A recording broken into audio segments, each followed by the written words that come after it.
razão da participação do torcedor, daquilo que eles fizeram, merecimento total para eles, e aquilo que a equipe realizou dentro de campo, se entregando do primeiro ao último minuto, buscando o gol com muita insistência, fazendo por merecer esse momento. Eu fico muito feliz de estar à frente de uma equipe tão vibrante, uma equipe tão guerreira, e uma equipe que, em momento nenhum do jogo, se esconde, desaparece. Com relação ao Lucas, eu acho que é um jogador que vem a ser muito importante nesse momento. Características que nós não tínhamos até então na nossa equipe.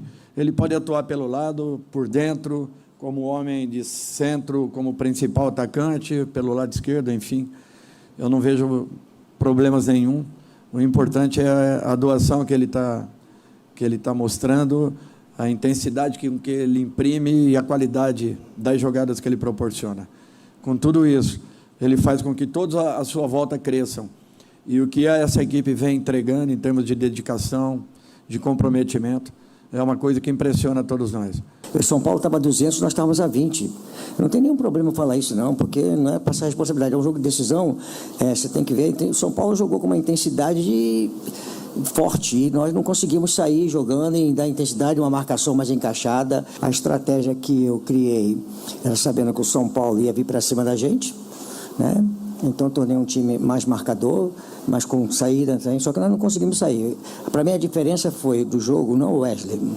Me permite, né? Você está citando o Hélio. A diferença foi que o São Paulo jogou a 200 por hora no primeiro tempo, nós corremos a 20. Eles correram a 200, nós corremos a 20 num jogo de decisão. A intensidade do São Paulo foi totalmente diferente da nossa no primeiro tempo. Então, essa fez a diferença. Então, aquilo que eu pretendia, levar o jogo para o segundo tempo, para poder expor o São Paulo, os contra-ataques nossos, aí você sai perdendo 2-0, mudou. Nós é que ficamos expostos ao contra-ataque, mas no segundo tempo foi totalmente diferente. Nós tivemos até possibilidades, um domínio a partir dos 25 minutos, 25 minutos, normal que o São Paulo se retraiu um pouco mais, e nós fomos um pouco mais para frente, conseguimos algumas situações, mas aí jogar só um tempo numa decisão é muito pouco. Pois é, mas eu acho importante a gente começar pelo lado classificado, né? Para depois ir para o lado desclassificado. O São Paulo se classificou, mas o Corinthians tem feito isso muitas vezes. O Corinthians tem jogado um tempo dos seus jogos, e o domingo passado mostrou isso também, ponto. Mas o São Paulo, que jogou os 2 tempos hoje, fez principalmente um primeiro tempo de encher os olhos. Corinthians à parte. O Corinthians com seus problemas não é problema do São Paulo. A boa notícia para a torcida do São Paulo, primeira coisa, eu acho que dá para entender o que o Luxemburgo diz, eu concordo com ele, só que ele atacou a consequência, não falou sobre a causa. Óbvio. Então eu vou falar primeiro sobre o São Paulo, para depois a gente entrar na causa. Hoje em dia o Morumbi, como aconteceu com muitas torcidas que viveram jejuns de grandes títulos, torcidas de times que nasceram para ganhar, e aí eu estou falando dos principais times do futebol brasileiro, a torcida do São Paulo hoje sente a dor da falta de um título grande. E quando você vai ao Morumbi, principalmente nos jogos de mata-mata, o Morumbi transborda intensidade. O Morumbi é um estádio extremamente barulhento, popular, né? E isso se reflete no comportamento dos jogadores dentro de campo. Mas isso só é possível porque se os jogadores correrem de maneira desconexa, não funciona.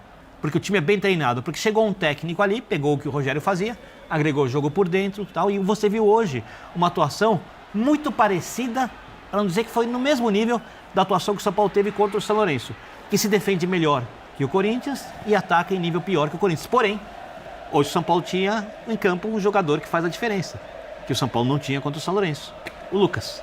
Então você agregou qualidade, um jogador com identificação com o clube, que, pelo menos segundo o noticiário, a família não queria que voltasse ao Brasil e veio passar pelo menos esse semestre no São Paulo exatamente para esses jogos.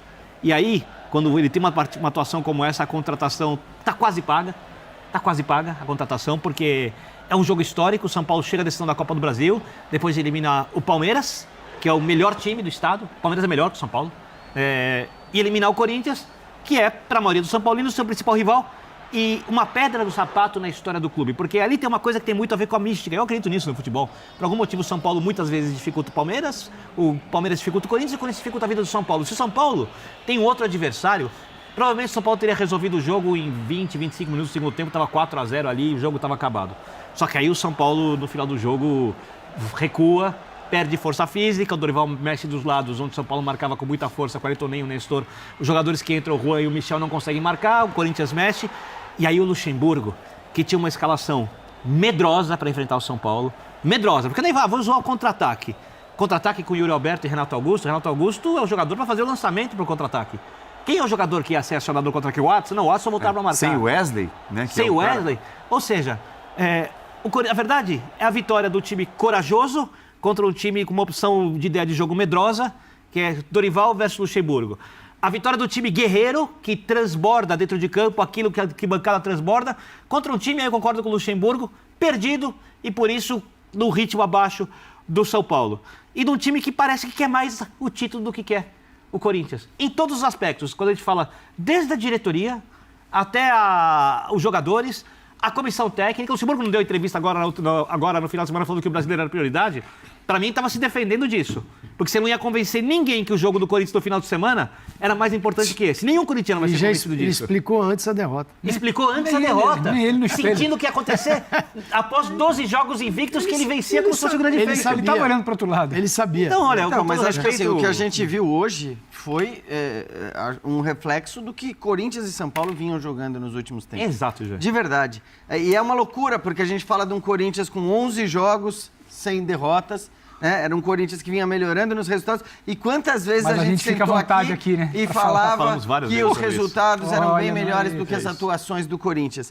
E o São Paulo passou por uma pequena série negativa, que incluiu, inclusive, um jogo contra o Corinthians fora de casa. Nesse jogo contra o Corinthians empate com o Bahia em casa e uma derrota para o Atlético em casa. O São Paulo deu 15 finalizações, o Corinthians deu 5 finalizações. Então, eu acho que, assim, de novo, a exemplo do que já tinha acontecido contra o Palmeiras, o São Paulo passa de maneira incontestável pelos 180 minutos que jogou diante do seu adversário. Talvez diferente até do caso contra o Palmeiras de maneira geral, se você olhar no macro, no amplo, não tem discussão hoje que o São Paulo é um time melhor do que o Corinthians.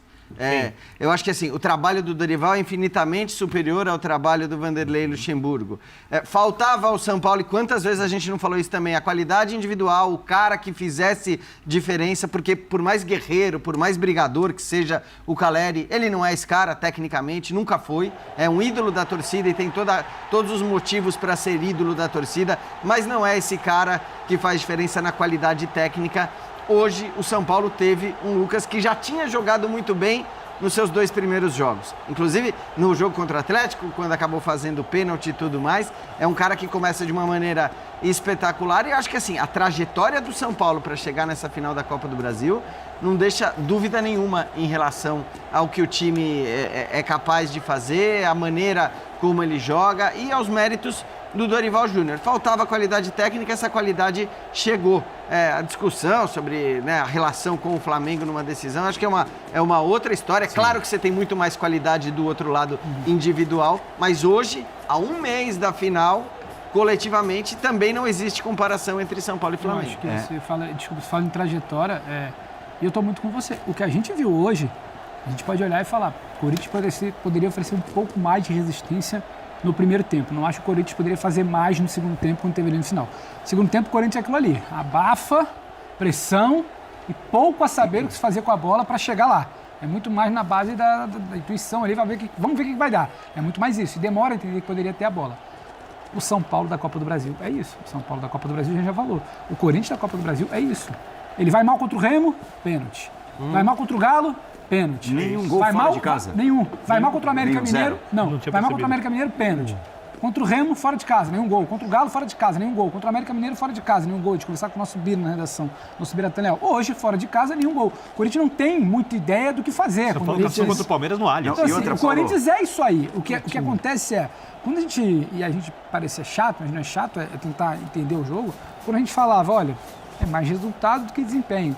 Aí tentava se vender essa coisa, mas estamos errando. Mas são 8 jogos. Mas são 7 jogos. E hoje pegou. Só uma coisa, o Remo não tem qualidade, desculpa. O Remo não tem qualidade, o América tem menos. O Galo não entendeu que era competição. Essa cena. O São Paulo entendeu a competição e tem qualidade. Essa cena do Lucas, eu só te interromper porque eu acho uma coisa muito legal no futebol de hoje. É óbvio que o jogador, principalmente quando é mais jovem, tem a prioridade pelo dinheiro. A gente tem visto muitas transferências hoje em dia, né? Dinheiro. O dinheiro não compra isso que o Lucas, essa sensação que o Lucas teve hoje no estádio. de você jogar pelo time que você realmente gosta. Porque eu gosto de falar um pouco sobre essa coisa, um pouco do espírito amador que o futebol tem. A reação do Lucas, a dedicação e pós-jogo, a emoção dele. Quando ele ganhasse uma Champions League, ele ficaria muito emocionado. E talvez ele até, não sei mesmo, preferisse ganhar uma Champions League do que ganhar uma semifinal de Copa do Brasil. Porque tem muito mais valor para a carreira dele, profissionalmente, etc. Mas o tipo de sensação que ele tem ali, para mim, é uma coisa que chama muita atenção, porque ele fez a escolha pelo clube. Obviamente, se ele mexesse com os empresários, ele teria proposta para ganhar mais em outro lugar. E ali é uma relação de jogador com um clube, torcida, que veio agora e que tirou o principal adversário da equipe, ganhando por 2-0, chegando à final da Copa do Brasil. Então eu acho que é muito legal essa cena, porque as pessoas precisam entender que futebol, sim, a carreira do cara, o cara tem que ganhar dinheiro, ele escolhe se ele quer ganhar dinheiro, se ele quer ver essa emoção, etc. Mas o futebol, às vezes, não é só dinheiro. E como você fala do Lucas, né? Como esses melhores momentos que a gente estava vendo ali, especialmente do Lucas, explicam o jogo, né? E o que ele jogou sem a bola, o que ele marcou. E como ele se movimenta e como o Corinthians não consegue acompanhar. O Corinthians marcou ele distante. Com o olho, assistindo agora, assim, ele entrar, é muito fazer mais, gol, para perder gol. É muito mais fácil correr 200 por hora quando você sabe para onde correr, né? O Corinthians, Você correr também. o Corinthians é um time mal treinado. A gente vem falando isso aqui com as vitórias e o tempo de invencibilidade, né? Então é mais fácil falar agora do que ficar encontrando desculpas para dizer que está tudo bem, está evoluindo, quando não estava, né? Isso não estava. O São Paulo, quinta-feira passada, ganhou do São Lourenço, um time que se defende milhões de vezes melhor do que o Corinthians. Concordo. 5-4-1. Um time que é muito mais estruturado que o Corinthians e que faz tudo isso com 1/10 do orçamento do Corinthians. Ou tem alguma mentira aí? Não, não. Né? E ainda o São Paulo superou o árbitro na quinta-feira passada. Você precisa só anotar, eu queria só deixar isso claro, porque na quinta passada o árbitro era aquele árbitro que era o VAR de Brasil e Argentina, que eu também dei uma cotovelada no Rafinha e ele não viu. Como ele foi um primeiro tempo no Morumbi para não ver nada. Então São Paulo tem todos os méritos de ter superado até a arbitragem. E aí a gente tá vendo o Lucas, né? Primeiro em tudo. Aí eu pergunto para vocês, aí vem o Corinthians pro Lucas, o Lucas por dentro, e o Lucas, na Premier League, Paulo, jogava dentro do quê? De 1 metro quadrado. Na Premier League você tem 1 metro quadrado para jogar. Se você conseguir jogar naquele metro quadrado, você tem sucesso. Você imagina em 100 metros quadrados contra o Corinthians. 10 por 10. O que o São Paulo fez o jogo todo? A gente acabou de ver várias vezes. Chegava no fundo, cruzava pro funil, para entrar da área. Sim. No fundo, para trás. Porque sabe que o Corinthians vai todo para dentro do gol. E o que foi uma enormidade no primeiro e no segundo tempo. Chegava no fundo, para trás. No fundo, para trás. Por quê? Porque o Corinthians ele é espaçado, mal dimensionado, porque o jogador sai para caçar, não volta, não sabe se sai, não sabe se fica, sai para perseguir, o Gil sai para perseguir no lado, a bola entra na área, o zagueiro não está lá. Quer dizer, o Corinthians é um negócio assim, bem mal treinado. Agora, tem gente que o tempo todo falou, não, o Corinthians está melhorando, está melhorando, está melhorando. E você está vendo que não está. nos resultados. Aí vem... É que aí entra a mística do Birner, é o seguinte, Itaquera ainda causa problemas para o São Paulo. Isso é um fato. Isso é fato, né? Agora, o jogo de hoje, ele estava se avolumando, crescendo a resposta. Aí você pega um time que é cheio de buracos, mal espaçado. E é muito fácil dizer que a diferença foi de velocidade. Seguinte... Intensidade, de né? intensidade. Lógico, porque aí você coloca na conta de quem estava no Mas campo. você sabe de onde vem a intensidade? Opa. Eu montei, mas não fizeram. Eu sei o que eu tenho que fazer. Eu vou a 200 por hora. Eu não tenho a menor ideia do que eu vou fazer. Eu ando a 20. É lógico, eu não tenho decisão. Eu acho que a questão não é rua nem... que você não conhece, está escura, não tem iluminação, cheia de buraco, você vai devagar. Esse é o Corinthians. Só que você está passando nessa rua tem tempo. Você está passando nessa rua tem tempo. A cara do Birner ouvindo a metáfora. Foi maravilhosa. Eu adoro metáforas. Mas o povo entende, é mais fácil. Porque o que eu acho, assim, a questão não é nem a escalação. Eu não acho que a escalação do Vanderlei tenha sido equivocada, não. O problema é a falta de organização mesmo dos jogadores saberem o que fazer. A ideia, e acho que ele estava respondendo a uma pergunta sobre começar com o Wesley, que tudo bem, até teria uma lógica para você ter alguém para puxar um contra-ataque. né? Já que o Yuri Alberto não é um jogador que consiga fazer isso. Aliás, o Yuri Alberto, né, infelizmente, acho que para o Corinthians, para ele, não tem conseguido fazer quase nada, né? E mandaram meio Corinthians. Então. E é claro que a ausência do Roger Guedes acaba sendo muito sentida, porque era o Roger Guedes quem resolvia os problemas do Corinthians em vários jogos como esse, em que o Corinthians não produzia absolutamente nada. Mas é maluco que, num jogo em que você opta por reforçar a sua capacidade de marcação no meio-campo, né? Porque foi isso que o Corinthians fez com a escalação determinada pelo Vanderlei. E, repito, não acho a escalação errada. Se você olhar para o que tendia a ser o jogo, e acho que o jogo tendia a ser justamente o que foi no começo, né? Um São Paulo dominando, martelando, com a bola o tempo todo. Era normal que o jogo fosse assim. Não conseguia ver um outro panorama olhando para o que tem sido o Corinthians e olhando para o que tem sido o São Paulo. Mas que pelo menos essa sua escolha te desse essa capacidade de marcação, de tirar espaço, de preencher os buracos do campo. E nada de disso sair uma vezinha ou então, outra, uma vez a cada 15 minutos. Passar pelo meio de campo. O sair eu concordo com você, mas assim, o sair era mais complicado. Com essa escalação, ia ser complicado sair. Tanto que se você joga a bola pro Yuri Alberto isso. ali sozinho, para ele escapar na velocidade, mas aí não vai eu conseguir. tem entrevista do técnico. Não. Ele acabou de falar que preparou o time para jogar no contra-ataque no primeiro tempo. Na verdade, o time dele deveria ter posse de bola. Porque os que ficavam na frente, quem eram?